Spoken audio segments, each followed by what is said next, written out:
El Colegio de Arquitectos del Perú, Consejo Regional Cusco, presenta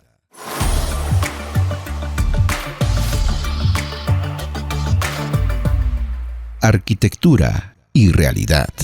Hola, bienvenidos al programa Arquitectura y Realidad. Este es un espacio promovido por el Consejo Regional del Cusco del Colegio de Arquitectos del Perú con el objetivo de incentivar el debate y la opinión especializada de los arquitectos en temas coyunturales de la región y del país. Los invitamos a seguirnos en cada edición. Bienvenidos.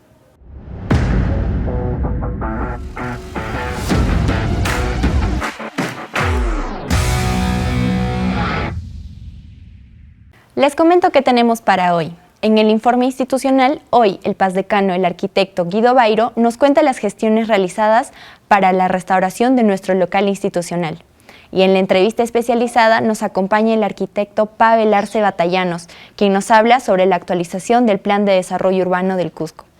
Además, en nuestro segmento empresarial presentaremos a Cónsul Cons Caballero SAC.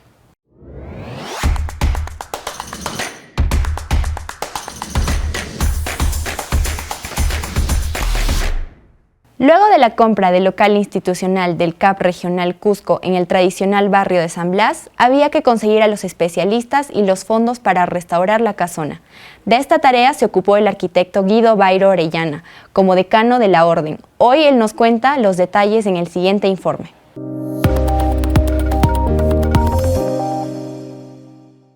Otro gran gestor del local institucional del Colegio de Arquitectos del Cusco es el arquitecto Guido Walter Bairo Orellana. Primero en la compra del local como tesorero de la directiva del arquitecto Jorge Segarra y luego como decano. Gestionó importantes recursos para la recuperación y puesta en valor de la infraestructura de la casona de San Blas. A la juramentación del decano nacional Eduardo Chullén, y allí le planteamos la necesidad de hacer una compra para nosotros. Él, custosísimo, no recuerdo la fecha, creo que ya era mayo o junio, vino con su esposa al Cusco.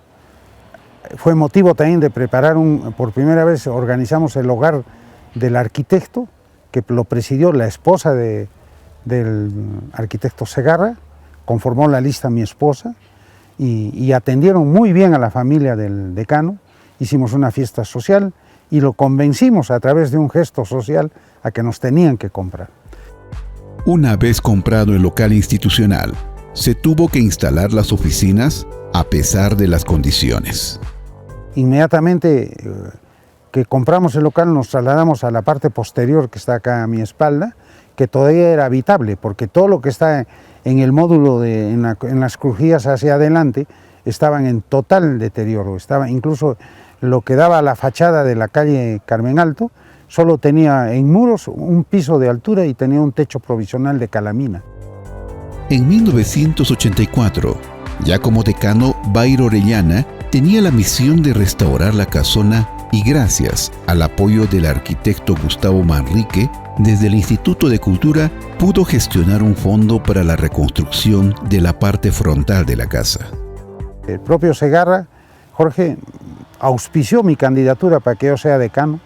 Ganamos las elecciones en la misma línea, digamos, de colegas que teníamos, y el compromiso era sacar adelante el local, ¿no? En ese entonces, ya siendo el gobierno de Belaunde, estaba de jefe del Instituto Nacional de Cultura el arquitecto Gustavo Manrique, y en el Ministerio de Turismo estaba Abel Ortiz de Ceballos, dos colegas que hicieron una excelente gestión en ese entonces, le dieron renombre a la profesión, y Gustavo nos colaboró, hizo una gestión y nos asignaron 100.000 soles de ese entonces para restaurar estas dos crujías de la fachada. Con ella pudimos llegar a nivel de hacer, como diríamos en términos como ahora se dice, un casco estructural completo.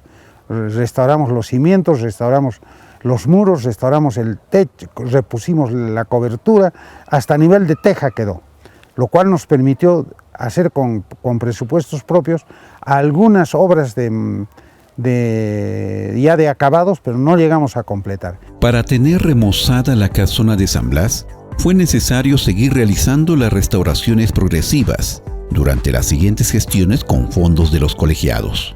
En la época del arquitecto Vilches, creo que fue decano 2 gestiones después que yo, se terminó de hacer, por ejemplo, el salón principal, ¿no?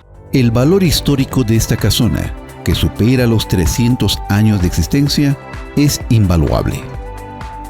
El barrio San Blas es un barrio de tradición y era donde vivían las mejores familias del mundo burgués de la época colonial, ¿no? Acá en estas casas vivían los que respaldaron a España hasta el final. Usted sabe que el Cusco es la última capital española en Latinoamérica.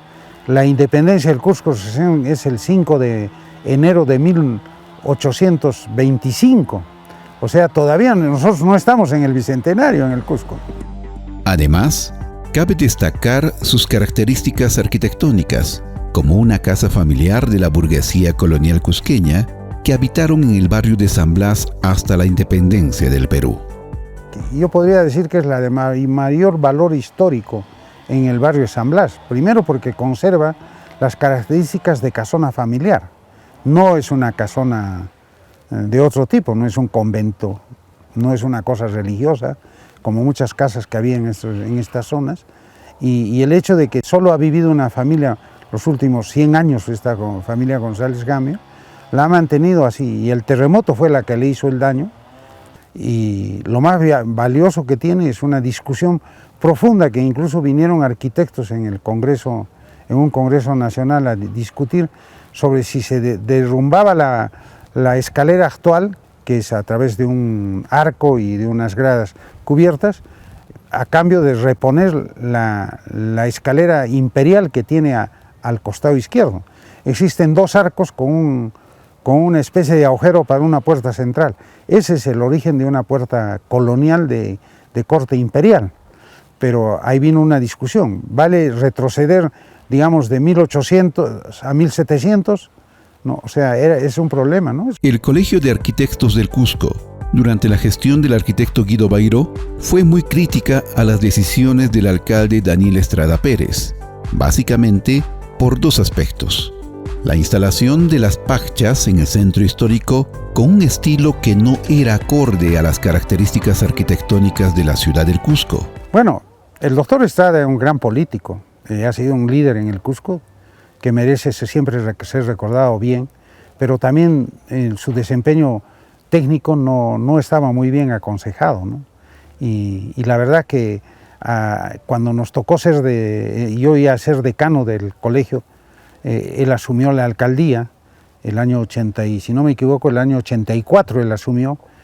Comenzaron los roces con el colegio, porque siempre el colegio hasta ahora tiene miembros en comisiones técnicas de urbanismo, de aprobación de proyectos, y le discutimos mucho de las concepciones, de las intervenciones en el centro histórico, de lo que tanto ha alabado el pueblo del Cusco, de las llamadas pachas, de un estilo neofrancés que nunca existieron en la época de la colonia en el Cusco. Recurrimos a los arquitectos como Samanés, como Enríquez, que trabajaban en el Instituto Nacional de Cultura para que nos asesoraran, ¿no?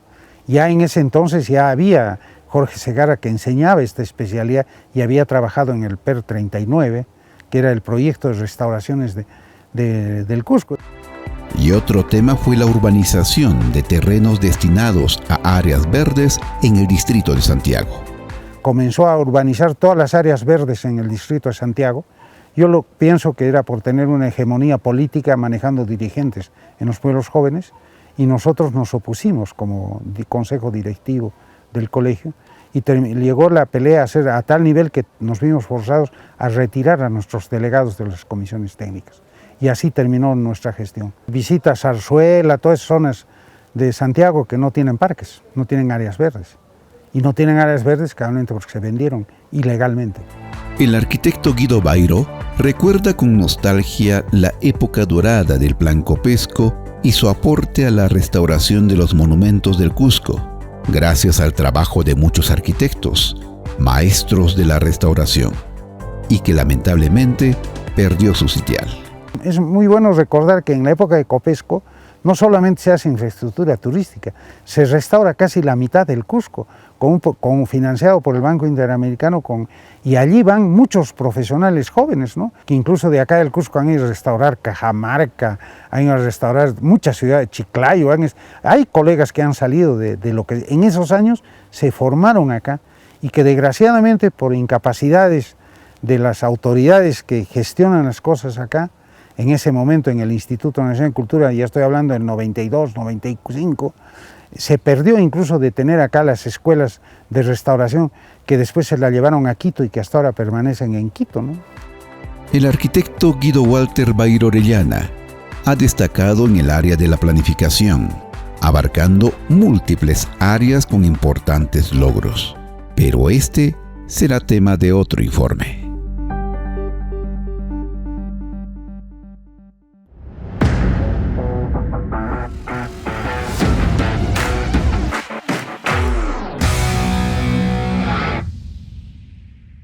El Plan de Desarrollo Urbano del Cusco al 2023 vence este año y se requiere de una actualización. A continuación, presentamos al Magíster en Planificación Urbana y Desarrollo Territorial, el arquitecto Pavel Arce Batallanos. Él nos explicará la importancia de estos planes y qué aspectos deben priorizarse en el nuevo plan. Los invito a conocer más sobre el tema.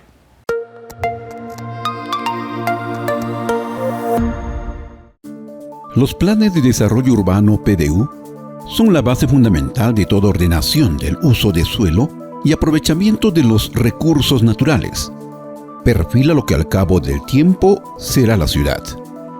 Es importante porque plantea objetivos que una comunidad debe emprender para mejorar su calidad de vida. Los PDU son aprobados por ordenanza municipal y tienen rango semejante a una ley en el ámbito de su jurisdicción. Los planes integrales distritales se sujetan al Plan Provincial del Cusco y tienen vigencia por 10 años. Al vencerse, se procede con su actualización. Esta es una oportunidad, según la opinión del especialista en planificación urbana y desarrollo, arquitecto Pavel Arce. Una oportunidad para la ciudad y, claro, de mucha responsabilidad primero para el ente que va a desarrollarlo, que en este caso es la Municipalidad Provincial, y obviamente también aquellos agentes que participen en esa tarea. El proceso de actualización debe generar un nuevo modelo con oportunidades económicas y en equilibrio con la naturaleza y todas las actividades humanas. Son dimensiones que van interactuando permanentemente dentro del sistema urbano y no se puede, digamos, decir la vivienda, ¿no? Sino tendríamos que pensar, por ejemplo, claro, en la vivienda, ¿no? Vivienda social, tendríamos que pensar en el transporte y movilidad, tendríamos que pensar en la gestión del agua, en la gestión de residuos sólidos y en la generación de la riqueza, por ejemplo, ¿no? Que tienen que ver y son temas que se vinculan directamente a una consecuencia de vivienda. No puedo hablar de vivienda si no tengo empleo, ¿no? O no tengo poder adquisitivo directamente. Entonces son cuestiones que el plan va a tener que ir estructurando desde esas dimensiones para lograr esos objetivos. Desde la óptica de Arce Batallanos, la debilidad del Plan de Desarrollo Urbano Cusco al 2030 fue la participación ciudadana simulada, que no recogió la verdadera necesidad de la población cusqueña. Entonces la participación ciudadana es un eje fundamental hoy en día para la construcción de ese consenso comunitario que la ciudad va a generar en pro de un instrumento que los va a guiar en su desarrollo en los próximos 10 años. Esa participación tiene que ser una participación verdadera, ¿no? Transparente y democrática, ¿no? Real, ¿no? Y no como pues ha ido pasando con muchos instrumentos en todo el país, que pues se lleva adelante una participación ciudadana simulada, lo podría decir así, ¿no? El hecho de que se comunica, se notifica, se recoge la firma y queda ahí, ¿no? En el eje de vivienda, abordar el problema de la expansión urbana desordenada es muy complicado por la ocupación informal y la autoconstrucción ante la falta de atención del Estado. Socialmente hablando, pues la vivienda aquí se autoproduce, ¿no? Los tejidos urbanos son autoproducidos por una circunstancia real de carencias, ¿no? O sea, carencias que el Estado y el gobierno no ha podido, digamos, satisfacer hasta hoy, ¿no? Está en el intento, claro, pero todavía no se ha podido satisfacer. Entonces, claro, muchas veces se entiende, incluso desde el lado técnico o desde el lado, digamos, institucional, en un sentido de ilegalidad o de la llamada informalidad, ¿no? Y en realidad no es tanto así, ¿no? O sea, no creo que sea la postura correcta que deba tener una institución frente a una carencia que la necesidad, que la gente está manifestando, ¿no? El problema radica en que la vivienda no es un derecho fundamental para los peruanos. Podemos hablar sectorialmente desde el Ministerio de Vivienda, podemos hablar del gobierno regional o de las municipalidades provinciales y distritales. No tienen un respaldo, digamos, real o coherente si es que desde la propia Constitución la vivienda no está aceptada o no está reconocida como un derecho fundamental. ¿Eso qué significa? Que el Estado no tiene la responsabilidad de garantizar el acceso de la gente a la vivienda social. La Ley de Desarrollo Urbano, aprobada en julio del 2021, recién da el respaldo legal a las instancias del Estado para generar programas y proyectos que deberán asegurar el otorgamiento de los subsidios y diseño de otras estrategias para el acceso a la vivienda de las familias de menores recursos. Sí es una oportunidad porque obviamente la elaboración de planes o las políticas que vayan a emprender los gobernantes regionales, ¿no? los gobernantes locales, ya tendrían por lo menos un respaldo legal sobre el cual actuar, ¿no?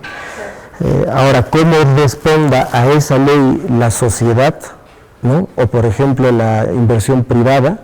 Pues es un tema que hay que todavía tratar y estructurar en el desarrollo de la generación de vivienda social. En el tema de movilidad, existe en paralelo el Plan de Movilidad Urbana Sostenible, que en su opinión no debería estar separado del Plan de Desarrollo Urbano porque no respondería al uso del suelo. El problema del transporte público es consecuencia de un desarrollo no planificado. Una alternativa para descongestionar el alto flujo de vehículos en el centro histórico es la pluricentralidad, desde la propuesta especializada del arquitecto Arce Batallanos. También ha sido, digamos, consecuencia de cierta espontaneidad en el tema de movilidad.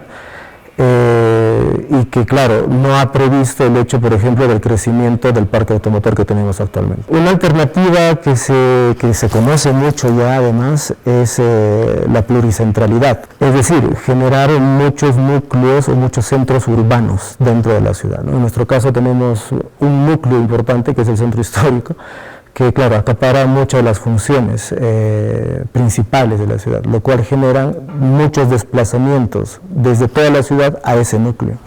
Entonces, si nosotros, por ejemplo, debemos entrar en un nuevo modelo de movilidad y transporte, pues la primera acción que tendríamos que tomar es generar esa pluricentralidad.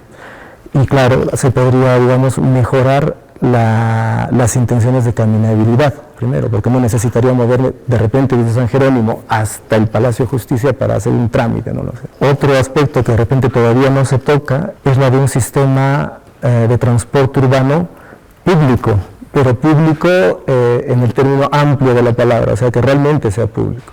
Nosotros tenemos un sistema de transporte que funciona ahora mismo a través de concesiones, básicamente. La administración tiene color privado, ¿no? Al final, entonces eso genera los conflictos que hemos visto en nuestro sistema de transporte urbano, ¿no?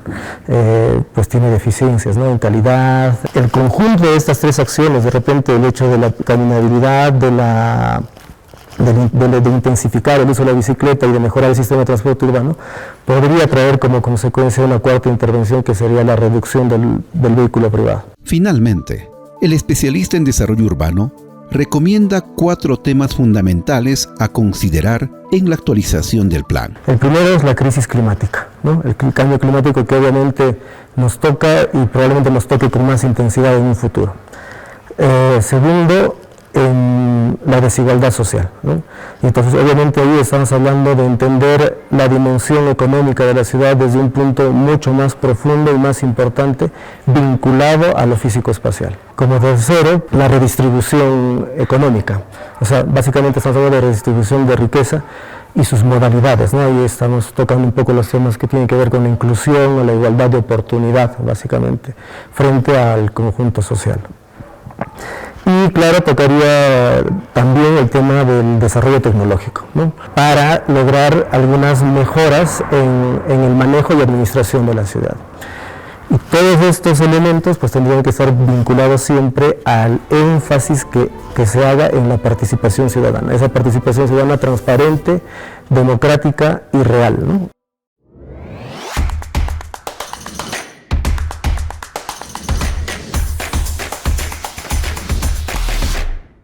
Es momento de presentar el segmento empresarial, hoy con la participación de Consul Cons Caballeros SAC, expertos en proyectos arquitectónicos y habilitaciones urbanas. Vamos a conocerlos.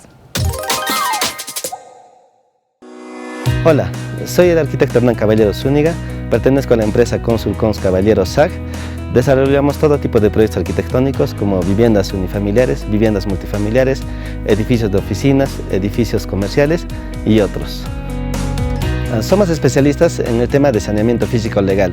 Realizamos trabajos como subdivisiones, independizaciones, prescripciones, rectificaciones de área y declaratorios de fábrica. Para desarrollar todos estos trabajos contamos con los mejores profesionales como arquitectos, ingenieros, abogados y topógrafos. Damos consultas gratuitas. Nos ubicamos al final de la avenida Bairro Pata, frente al Colegio Miguel Grau A18. Nuestro número es el 9577-34502. Te esperamos.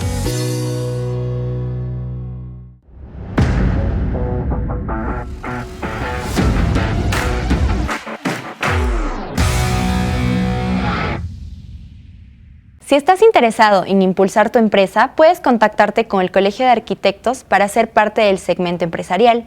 Esperamos tus sugerencias, aportes y temas para abordar en las próximas ediciones del programa. Hasta la próxima.